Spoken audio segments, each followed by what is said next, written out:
श्री कृष्ण चैतन्य देवम श्री राधा कृष्ण पादान सहगण ललिता श्री विशाखान्वितंश्च ओम ज्ञानतिमिरान्धस्य ज्ञानाञ्जनशलाकय चक्षुरुन्मिलितं येन तस्मै श्रीगुरुवे नमः।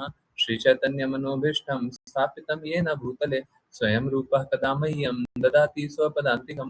नमो विष्णुपादाय कृष्णपृष्ठाय भूतले श्रीमते भक्ति वेदांत स्वामिनिति नामिने नमस्ते सरस्वते देवे गौरवाणी प्रचारिणे निर्विशेष शून्यवादी पाश्चात्य देशतारिणे तप्त कांचन गौरांगी राधे वृंदावनेश्वरी वृषभानुसुते देवी प्रणमामि हरिप्रिय। जय श्री कृष्ण चैतन्य प्रभु नित्यानंद श्री अद्वैत गदाधर श्रीवासादि गौर भक्तवृंद। हरे कृष्णा कृष्णा कृष्णा हरे हरे हरे राम राम राम हरे हरे। हरे कृष्णा कृष्णा कृष्णा हरे हरे हरे राम राम राम हरे हरे। हरे कृष्णा कृष्णा कृष्णा हरे हरे हरे राम राम राम हरे हरे। वाञ्छाकल्पतरुभ्यश्च कृपा सिन्धुभ्य एव च पतितानां पावनेभ्यो वैष्णवेभ्यो नमो नमः।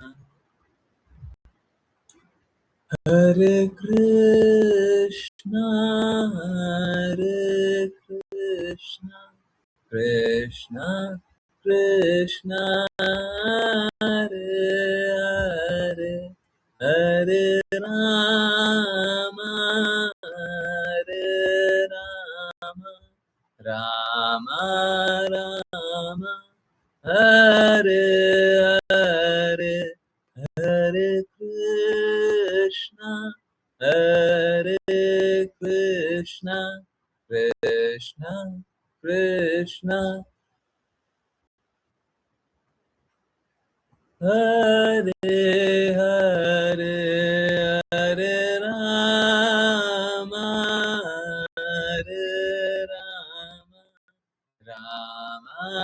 राम राम हरे हरे हरे कृष्णा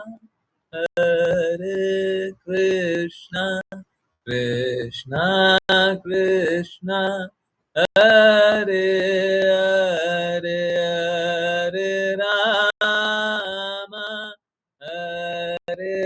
राम राम राम हरे हरे हरे कृष्णा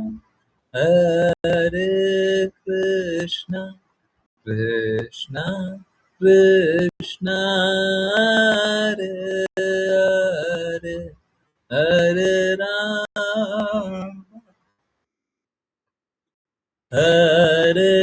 राम राम राम हरे हरे हरे कृष्णा कृष्णा कृष्णा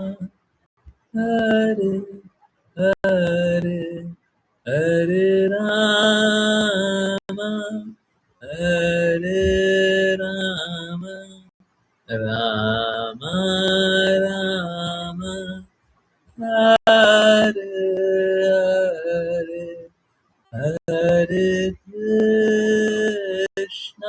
राम हरे हरे हरे कृष्णा कृष्णा कृष्णा हरे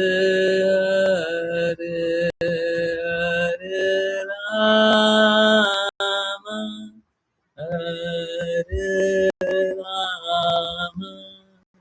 हरे राम राम राम हरे हरे।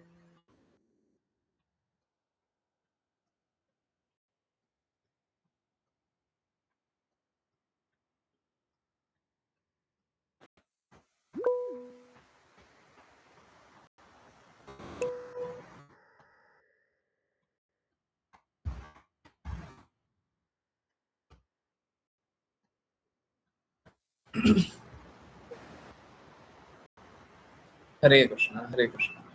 बहुत बहुत धन्यवाद सभी का ज्वाइन करने के लिए। एकादशी की बहुत बहुत शुभकामनाएं। एकादशी के दिन, संडे के दिन अटेंडेंस बहुत ही कम है जिस हिसाब से होनी चाहिए।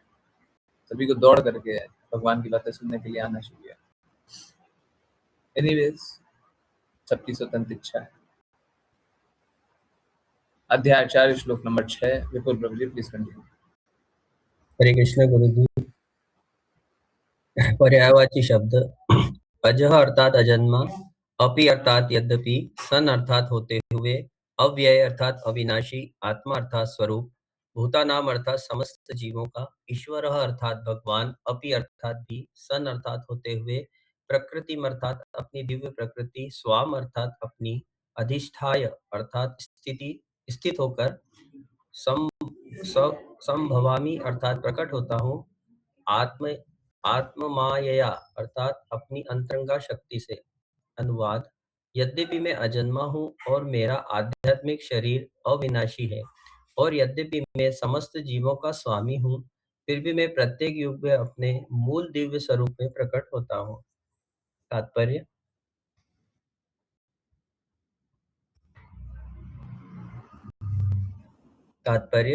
भगवान ने अपने जन्म की विशिष्टता के विषय में कहा है, यद्यपि वे एक सामान्य व्यक्ति के समान प्रतीत हो सकते हैं, किंतु वे अपने असंख्य पूर्व जन्मों की समस्त घटनाओं को स्मरण करते हैं, जबकि एक सामान्य मनुष्य कुछ घंटों पूर्व किए गए कार्य को भी स्मरण नहीं कर सकता।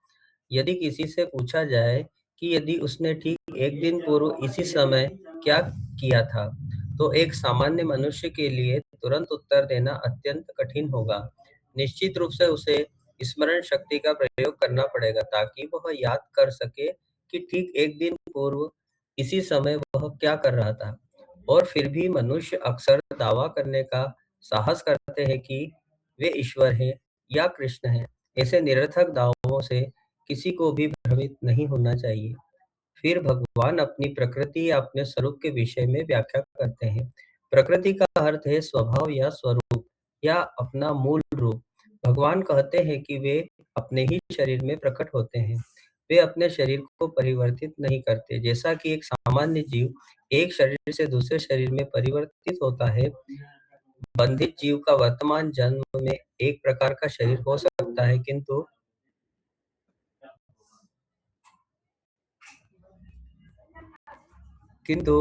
अगले जन्म में उसका एक भिन्न शरीर होगा। भौतिक जगत में जीवात्मा का कोई निश्चित शरीर नहीं होता, बल्कि वह एक शरीर से दूसरे शरीर में स्थानांतरित होता रहता है। किंतु भगवान ऐसा नहीं करते। जब भी वे प्रकट होते हैं, वे अपने ही मूल शरीर में अपनी आंतरिक शक्ति द्वारा प्रकट होते हैं। दूसरे शब्दों में, कृष्ण इस भौतिक जगत में अपने मूल नित्य स्वरूप में 2 हाथों में बांसुरी धारण किए हुए प्रकट होते हैं। वे ठीक अपने नित्य शरीर में प्रकट होते हैं, जो इस भौतिक जगत से अप्रभावित रहता है। यद्यपि वे उसी पारलौकिक शरीर में प्रकट होते हैं और समस्त ब्रह्मांड के स्वामी हैं, तथापि ऐसा प्रतीत होता है कि वे एक सामान्य जीव की भांति जन्म लेते हैं। इस तथ्य के बावजूद कि भगवान कृष्ण बाल्यावस्था से किशोरावस्था में और किशोर अवस्था से युवावस्था में विकसित होते हैं, आश्चर्यजनक रूप से वे युवावस्था से आगे कभी भी वृद्ध नहीं होते। कुरुक्षेत्र के युद्ध के समय उनके घर में अनेक पौत्र पौत्रियां थी, या दूसरे शब्दों में भौतिक भौतिक गणना के अनुसार वे पर्याप्त रूप से वृद्ध हो चुके थे। फिर भी वे ठीक एक युवक के समान दिखाई देते थे, जिसकी आयु 20 या 25 वर्ष हो। हम कृष्ण को कभी भी वृद्धावस्था में नहीं देखते, क्योंकि वे हमारे समान कभी भी वृद्ध नहीं होते। यद्यपि वे समस्त सृष्टि, भूत, वर्तमान और भविष्य में सबसे प्राचीन व्यक्ति हैं, न तो उनका शरीर और न ही उनकी बुद्धि कभी क्षीण होती है या परिवर्तित होती है। अतः यह स्पष्ट है कि भौतिक जगत में रहते हुए भी वे आनंद और ज्ञान के वही अजन्मा नित्य स्वरूप है, अपने पारलौकिक शरीर और बुद्धि में अपरिवर्तनीय। वास्तव में उनका प्रकटन और अंतर ध्यान सूर्य के उदय होने, हमारे समक्ष चलने और फिर हमारी दृष्टि से ओझल होने के समान है। जब सूर्य दृष्टि से ओझल हो जाता है, तो हम सोचते हैं कि सूर्य अस्त हो गया है, और जब सूर्य हमारी दृष्टि के समक्ष होता है, तो हम सोचते हैं कि सूर्य क्षितिज पर है। वास्तव में सूर्य सदैव अपने निश्चित स्थान पर रहता है, किंतु हमारी दोषपूर्ण अपर्याप्त इंद्रियों के कारण हम आकाश में सूर्य के प्रकटन और अंतर ध्यान की गणना करते हैं। और क्योंकि उनका प्रकटन और अंतर ध्यान किसी भी सामान्य जीवात्मा से पूर्णतः भिन्न है। यह स्पष्ट है कि वे अपनी आंतरिक शक्ति द्वारा आनंदमय ज्ञान के नित्य स्वरूप हैं और वे कभी भी भौतिक प्रकृति से प्रदूषित नहीं होते। वेद भी इस बात की पुष्टि करते हैं कि परम पुरुषोत्तम भगवान अजन्मा है, तथापि वे अनेक रूपों में जन्म लेते प्रतीत होते हैं। वैदिक साहित्य भी इस बात की पुष्टि करता है कि यद्यपि भगवान जन्म लेते प्रतीत होते हैं, फिर भी उनके शरीर में कोई परिवर्तन नहीं होता। भागवत में वे अपनी माता के समक्ष नारायण के रूप में 4 हाथों से युक्त और 6 प्रकार की संपूर्ण ऐश्वर्यों से अलंकृत होकर प्रकट होते हैं। विश्वकोश शब्दकोश के अनुसार उनका अपने मूल नित्य स्वरूप में प्रकट होना उनकी अहेतुकी कृपा है। भगवान अपने समस्त पूर्व प्रकटनों और अंतर्ध्यानों के प्रति सजग हैं, किंतु एक सामान्य जीवात्मा जैसे ही दूसरा शरीर प्राप्त करता है, वह अपने पूर्व शरीर के विषय में सब कुछ विस्मृत कर देता है। वे समस्त जीवों के स्वामी हैं, क्योंकि वे इस पृथ्वी पर रहते हुए अद्भुत तथा अलौकिक कार्य करते हैं। अतः भगवान सदैव वही निरपेक्ष रहते हैं और उनके स्वरूप एवं स्वयं में या उनके गुण एवं शरीर में कोई भेद नहीं है। अब यह प्रश्न उठ सकता है कि भगवान इस जगत में क्यों प्रकट होते और अंतर्ध्यान होते हैं। इसकी व्याख्या अगले श्लोक में की गई है। हरे कृष्ण गुरु जी।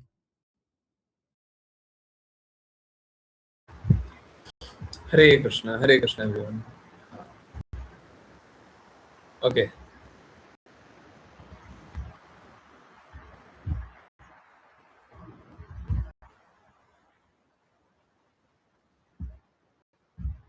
भगवान कृष्ण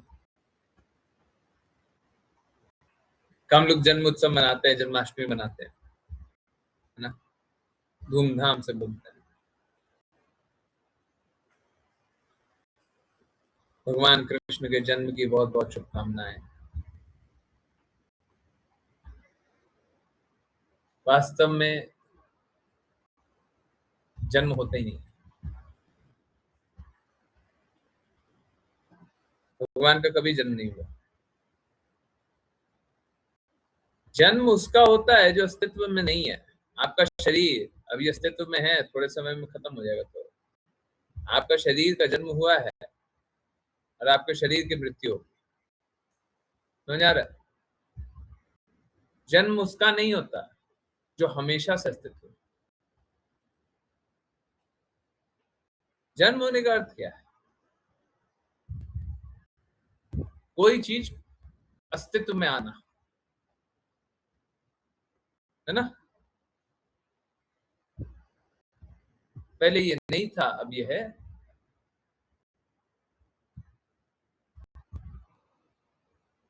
परंतु जिस प्रकार से हमारे लिए, हमारी दृष्टि में,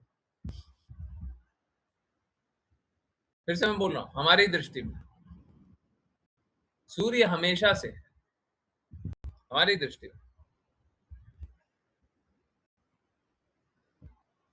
हम लोग बोलते हैं सूर्य उदय हो गया, सूर्य अस्त हो गया, परंतु उदय और अस्त तो उसका होगा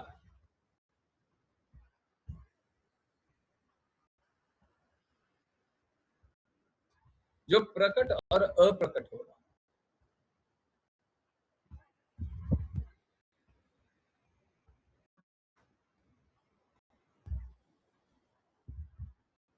वास्तव में हमको ऐसा बोलना चाहिए, बोलते हैं ना सूर्य उदय हो गया, कल से ऐसा बोलिएगा। धरती ने इस प्रकार से परिक्रमा ली है कि सूर्य दिखने का समय सुबह 7:03 का है।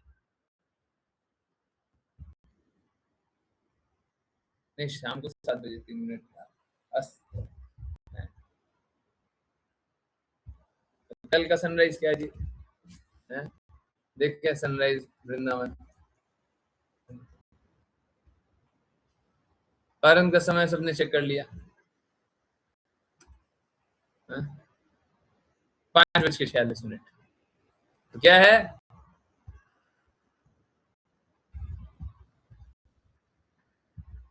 धरती इस प्रकार से घूम रही है कि कल सुबह 5:46 पे सूर्य का दर्शन होगा, सूर्योदय नहीं है, 8 बजे तक पारण देख लिया सबने है? कोई को भेजा हुआ है, कोई देख लीजिएगा, ठीक है।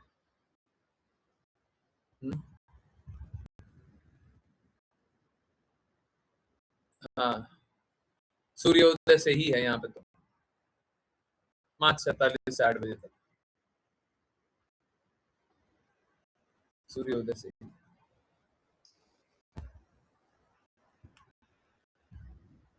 एनीवेज, सभी को समझ आ रहा है?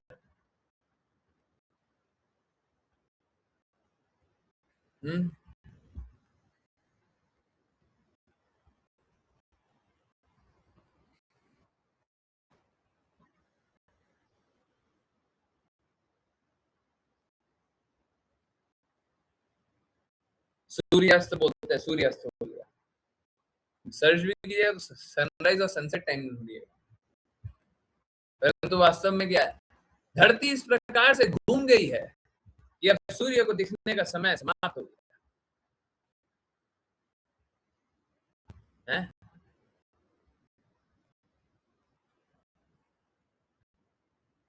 वो समय क्या है जी? देखिए वो दिखा रहा है, थोड़ा ऊपर नीचे हो सकता है, 7:03 कोई दिखा रहा है। तो धरती इस प्रकार से घूमी कि 7:03 पे सूर्य का दर्शन होना बंद हो गया। सूर्य वहीं पे है तो सूर्य का उदय कहां से होगा? सूर्य वहीं पे है तो सूर्य का अस्त कहां से होगा? परंतु इस जगत में जो भी अस्तित्व में है, चाहे सूर्य भी हो, उसकी भी एक आयु है, आयु के बाद वो अस्तित्व में नहीं रहेगा। परंतु कृष्णा कैसे है? कृष्णा अजन्मे है, कृष्णा का कोई आयु नहीं, कृष्णा अविनाशी भी। तो जिसका जन्म होता है उसका मृत्यु भी होता है, उसका क्षय भी होता है, अंत भी होता है। परंतु कृष्ण फिर से क्लैरिफाई करते हैं, जन्म तो हुआ ही नहीं है, मृत्यु भी संभव नहीं। यद्यपि मैं जन्मा तथा मेरा आध्यात्मिक शरीर अविनाशी, और यद्यपि मैं समस्त जीवों का स्वामी। अब देखिए, ये जानने के बाद अगर कोई भगवान कृष्ण के प्रति समर्पित ना रहे तो कौन होगा? कौन होगा ऐसा व्यक्ति? है मनुष्य के 2 प्रकार है? कौन होगा ऐसा व्यक्ति? कौन होगा? सबको बताइए जल्दी जल्दी। दानव, दानव, दानव, दानव। गुरु महाराज बताते हैं मनुष्य के 2 प्रकार है, भक्त और दानव, असुर नहीं। अरे माता जी पढ़ते नहीं है अच्छे से? हैं? पढ़ते नहीं हो? हैं? अच्छे से नहीं पढ़ती हैं? कल रात को 9 बजे भी क्लास में बात हुआ था, ये पढ़िए क्या लिखा हुआ है। मनुष्य 2 प्रकार के होते हैं, क्या है? भक्त और मूर्ख, है? असुर। दानव बोला था, असुर बोला था। कल दानव नहीं बोला था, स्क्रीन नहीं दिखाया था मैंने।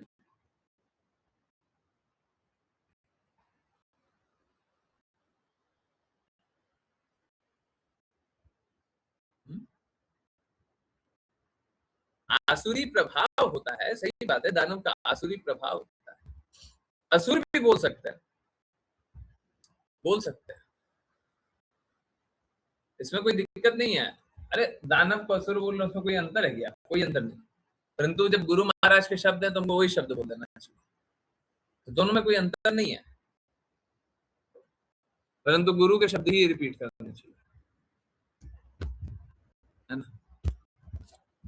गुरु के शब्द ही रिपीट करने चाहिए। मूर्ख नहीं, असुर नहीं, दानव, ठीक है, भक्त और दानव बताया। तो कृष्णा बोल रहा है मैं अजन्मा,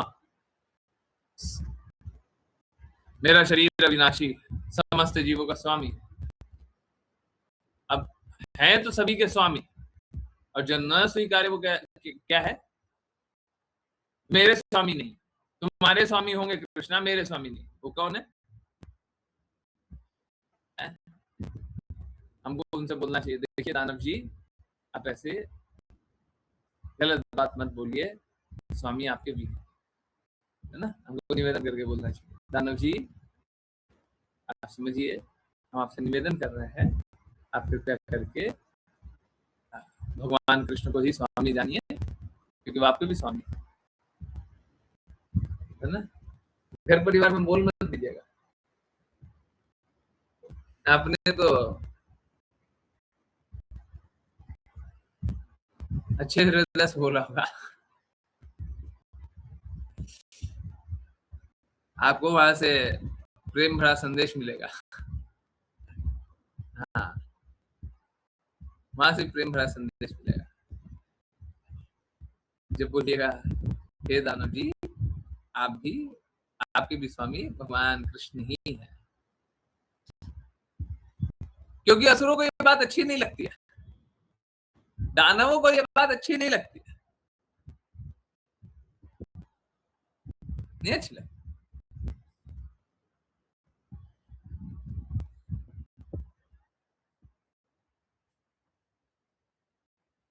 फिर भी मैं युग युग में अपने दिव्य स्वरूप में प्रकट होता हूँ। कृष्णा होने के लिए स्वामी है, ये बात सही है, उनको प्रकट होने की आवश्यकता नहीं है, ये बात भी सही है, परंतु फिर भी प्रकट होता है। किस लिए प्रकट होता है वो तो बाद में आएगा, परंतु यहाँ पे बार बार बताया गया कृष्ण आध्यात्मिक,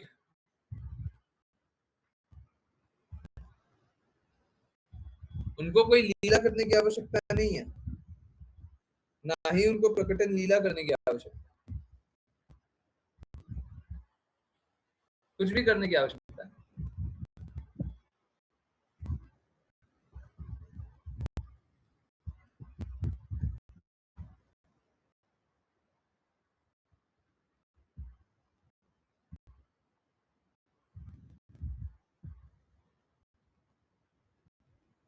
परंतु फिर भी वो कुछ कुछ लीलाएं करते हैं।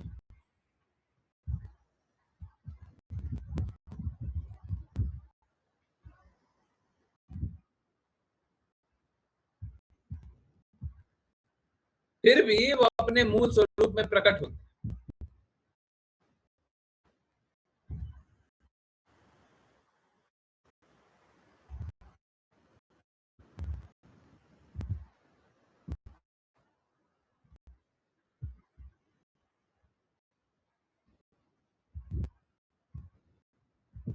कृष्णा को प्रकट होने की कोई आवश्यकता नहीं। कृष्णा प्रकट होते हैं ताकि अविश्वासी लोग उन पर विश्वास करें।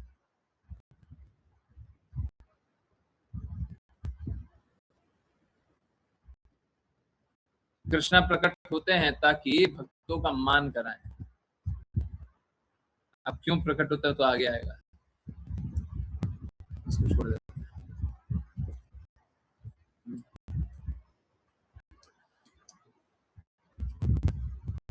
वैसे तो कृष्णा सभी के हृदय में परमात्मा रूप में विद्यमान है, सभी जीव में कृष्णा ही है, और भौतिक संसार की शक्ति भी यूं तो माया देवी द्वारा संचालित करते हैं, परंतु हैं तो स्वयं कृष्ण है।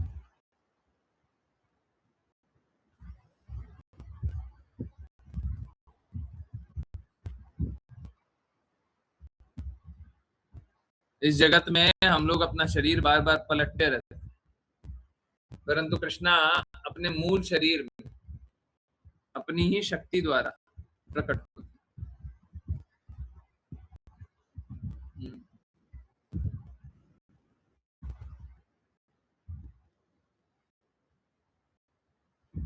यहाँ पे एक और बात, कृष्णा को जीव की तरह सामान्य जीव की तरह प्रकट होने का कोई कारण नहीं है कि भगवान इस तरीके से प्रकट, परंतु फिर भी भगवान सामान्य जीव जैसे प्रकट होते,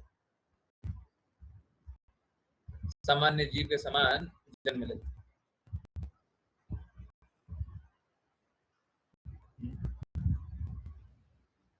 जन्म लेने का कोई आवश्यकता है? भगवान के जन्म और कर्म दोनों ही दिव्य हैं।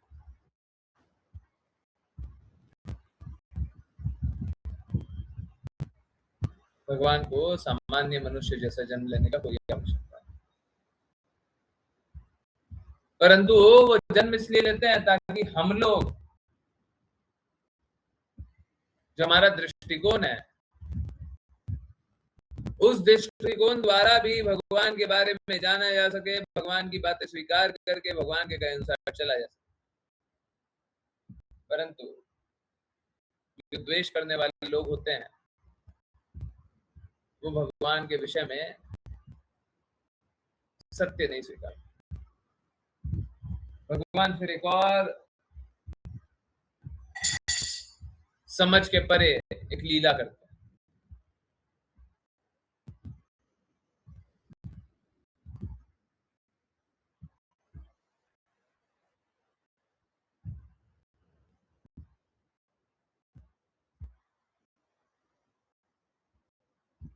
भगवान कृष्ण के यूं तो पौत्र हो गए,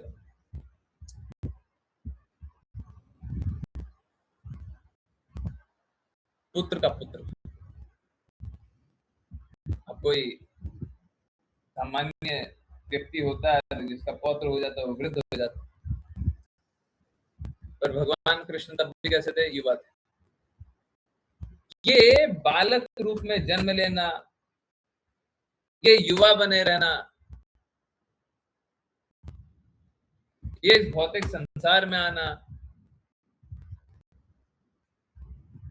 बहुत सारे सहयोगी द्वारा साथ रहना, सहयोगी के साथ रहना,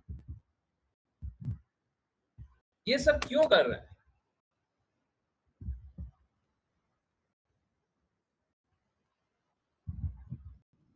क्योंकि जो उनका नाम है वही काम कर रहे हैं। कृष्ण का अर्थ है वो जो परम आकर्षक है। तो भगवान कृष्ण ये सब क्यों कर रहे हैं? भगवान अपनी इतनी लीलाएं क्यों करते हैं? ताकि उन लीलाओं द्वारा आकर्षित कर सके। भगवान का शास्त्र इतना विस्तृत क्यों है? ताकि वो शास्त्र द्वारा हम आकर्षित हो सके। आप लोगों को बार बार कोइंसिडेंस के नाम पे आप लोगों को बहुत बार दिखाया होगा। इनफैक्ट कल रात को हम लोग कुछ बात कर रहे थे शरीर से संबंधित, है ना? आज सुबह वही बात गुरु महाराज कर रहे थे, नोट किया था लोगों ने? अंग्रेजी लेक्चर सुबह सेम बात है, नोट किया था? किया था? नहीं किया था? किसने किया था? कल रात को जो बात कर रहे थे वही बात सुबह कर रहे थे। एक कोइंसिडेंस कहाँ से हुआ?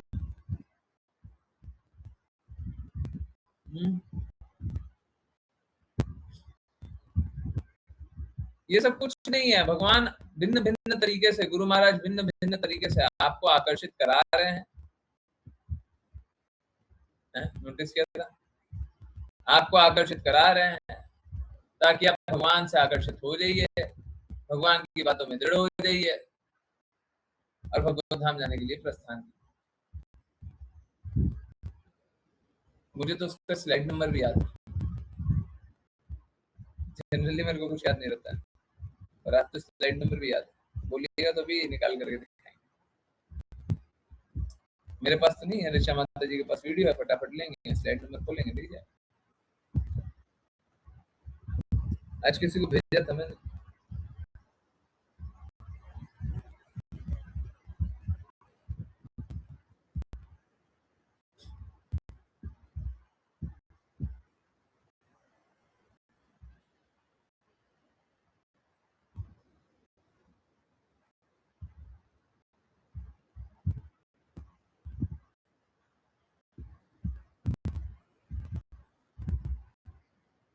तो ये सब क्यों कर रहे हैं भगवान, ये सारी लीलाएं क्यों कर रहे हैं? ताकि वो आकर्षित कर पाए।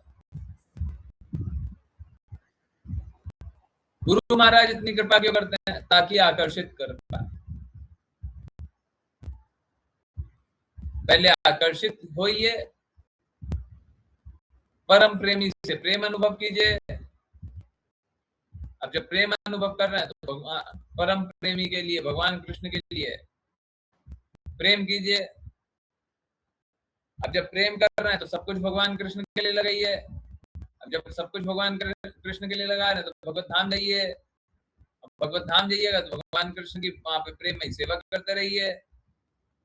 जब वहां पे प्रेम में सेवा करते रह रहे हैं, इसके बाद भी कुछ जानना है क्या? जब वहां पे खुश है ही है, फिर क्या जानना है? जबरदस्ती और जानना है?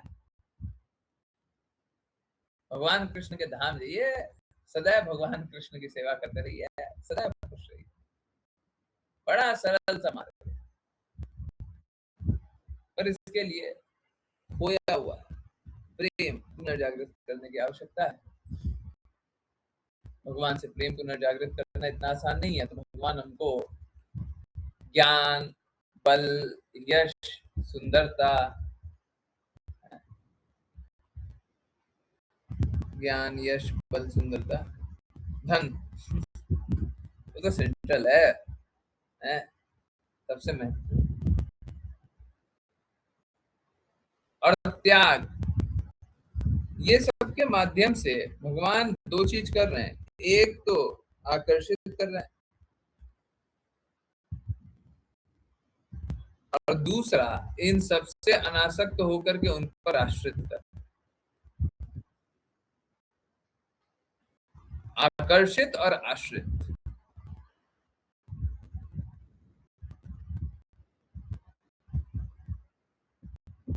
तो जब आप भगवान के प्रति आश्रित रहेंगे तो फिर किंतु परंतु नहीं होगा। अब जैसा भगवान बोले वैसा कीजिए।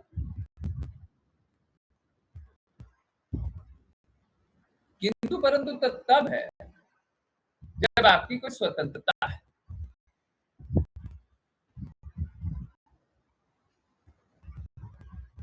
जब स्वतंत्रता ही नहीं है तो किंतु परंतु किस बात?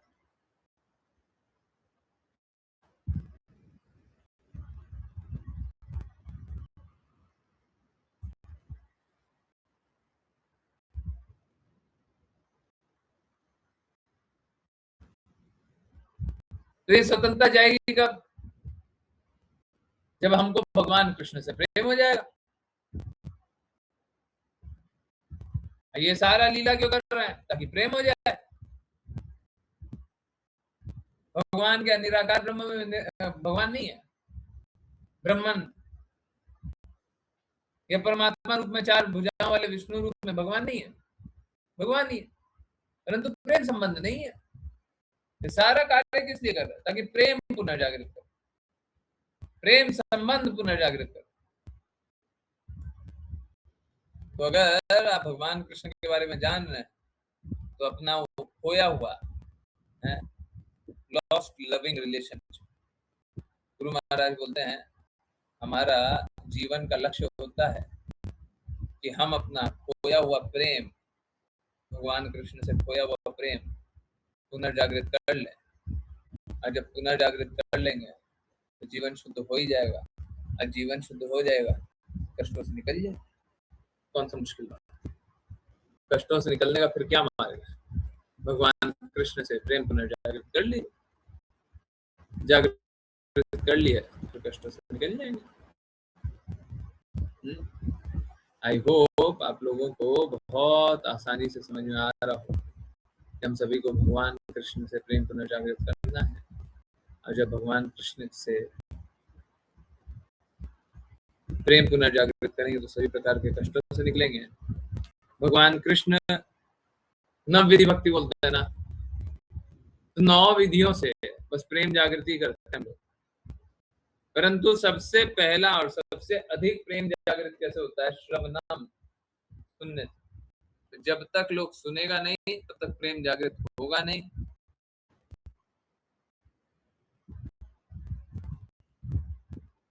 प्रेम जागृत हो जाए तो सब कुछ भगवान कृष्ण के लिए लगा दीजिए, जैसे जैसे भगवान कृष्ण बोलता है वैसे कार्य कीजिए। जब भगवान कृष्ण जैसे जैसे बोल रहे हैं वैसे कार्य कीजिएगा तो सभी प्रकार के कष्ट से निकल भी जाइएगा। बहुत आसान, मुश्किल नहीं। चलिए पढ़ते हैं वैष्णव प्रणाम मंत्र। जिनगिरी को वैष्णव प्रणाम मंत्र करना करके हैंड रेस करें। कोई भी नहीं। अश्लेषा माता जी, हरे कृष्ण। हरे कृष्ण जी।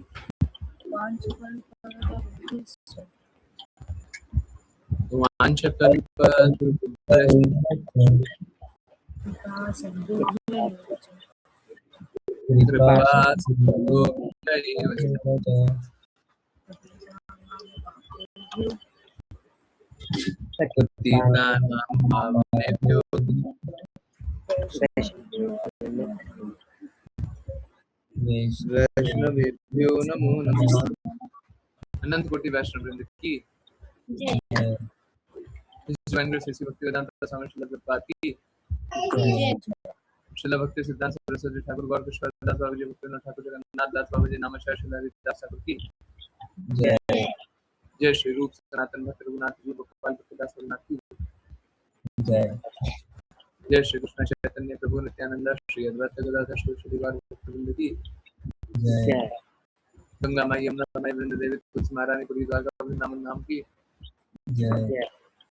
भगवद गीता श्रीमद् भागवतम चैतन्य चैतन्य की जय। सभी भक्त की जय।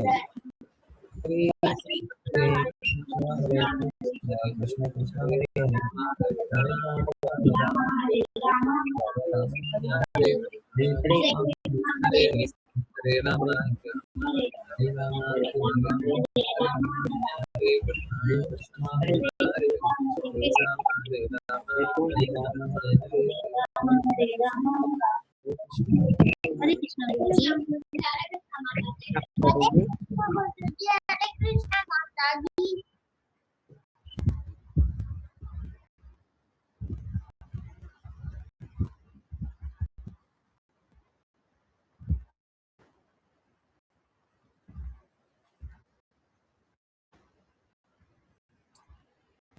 हरे कृष्ण। ओके, चलिए करते हैं कीर्तन। आज संडे है, संडे स्पेशल होगा, तो टॉपिक प्लीज बता दीजिएगा। मेरे पास कोई टॉपिक तो है।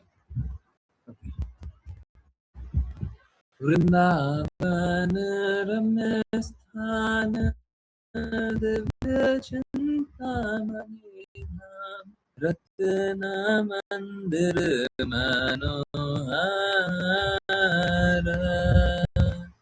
अभ्रत कालिंदी राजहंसा के लेकर, ताहे शोभे कनक कमला, तार मध्य पीठाष्टदल विशुद्धिता, अष्टदल प्रधान नायिका, तार मध्य रत्न स्थान बासिया छेंदु जाने, श्याम संग सुंदरी राधे।